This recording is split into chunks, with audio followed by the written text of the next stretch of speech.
must do much better. Perhaps that's the only assessment one can make when looking at the latest attendance figures for Manchester schools. This time, though, it's not pupils whose attendance is under the spotlight, it's their teachers. On an average day, 100 teachers will be absent from Manchester's schools. The city's teachers took an average of over 10 sick days last year. That's double the national figure. So why are so many of Manchester's teachers skipping school? A lot of stress is related to high absence rates. And I think this is due to initiative ITIS on part of the government. In any industry, people are ill. I think the difference for us is that if you're ill, your work has to take place because the children are there.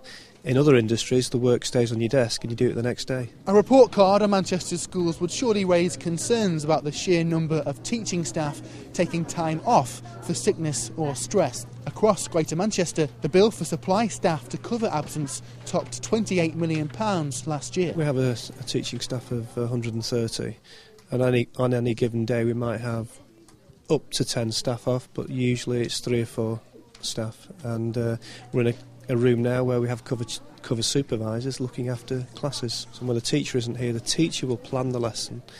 It will be delivered by the tutor, by the cover supervisor, but the assessments afterwards will be carried out by the teacher. There's a lot to do with workload in our action that we will be taking on Thursday.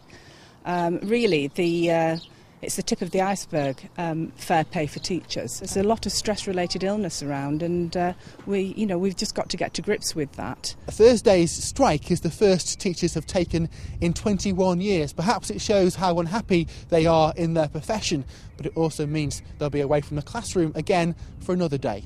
David Henry, Channel M News.